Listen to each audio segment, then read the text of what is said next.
आपण मान के नमस्कार। आज मुई आपण मान के पढ़ी के सुनाबी शिशुर सुरक्षा निमंते रक्षा कवच। माता जदि गर्भावस्था रे रक्षा कवच सृष्टि करती तेबे तांको उपरे बाह्य अशुद्ध वातावरण और भूतप्रेत दुष्ट आत्मा मानकर प्रभाव न पड़िबा सह गर्भस्थ शिशुठारे मध्य सकारात्मक ऊर्जा संपन्न आभामंडल विकसित होइଥାଏ। रक्षा कवच धारण करिवार विधि। प्रातः और सायंकालीन संध्या पूजनर पूर्वरु किंबा परे उत्तर बा पूर्व दिग को मुख करी कंबल आदि गरम आसन उपरे सुखासन पद्मासन किंबा सिद्धासन रे बसंतु।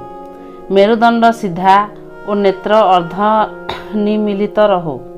गभीर श्वास नहीं भितरे अटकाई रखंतु। ओं अथवा निज इष्ट मंत्र बा गुरु मंत्रर जप करी दृढ़ भावना करंतु जे मो इष्टंक कृपा शक्तिशाली प्रभाव मो मध्य प्रवेश करुअछि एवं मोर चतुर्दिगरे सुदर्शन चक्र भली एक इंद्रधनु बलय सदृश घुरुअछि। ताहा निजर दिव्य तेज द्वारा मोर रक्षा करुअछि। इंद्रधनुर प्रकाश घन हेउछि। दुर्भावना रूपी अंधकार विलीन हेउछि। सात्विकतार प्रकाश परिव्याप्त हेबारे लागिछि।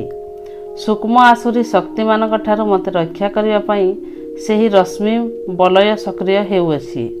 मो पूर्णतः निश्चिंत अटे। एही भली एक मानसिक सुरक्षा कवच प्रस्तुत करंतु। श्वास यथासंभव भितरे अटकाई रखंतु। मने मने सेही भावनार पुनरावृत्ति करंतु एवं धीरे धीरे ओं र दीर्घ उच्चारण करी श्वास को बाहर करी भावना करंतु जे मोर समस्त दोष विकार मध्य बाहर को निर्गत हेउछि। मन बुद्धि शुद्ध हेउछि। श्वास खाली हेबा परे तुरंत श्वास नियंतु नाही। यथाशक्ति बिना श्वास रे रही भितरे भितरे हरिओम बा इष्ट मंत्रर मानसिक जप करंतु। एभली 10 थर प्राणायाम सहित उच्च स्वर ओं र गुंजन करी एही दिव्य विचार भावना द्वारा निजर चतुर्पार्श्व इंद्रधनु सदृश आभायुक्त प्राणायामय सुरक्षा कवच को प्रतिष्ठित करी शांत हो जातु। समस्त प्रयास त्याग करंतु।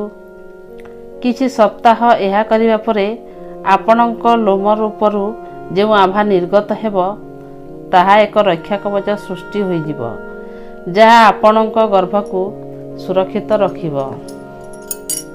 हरि ओम।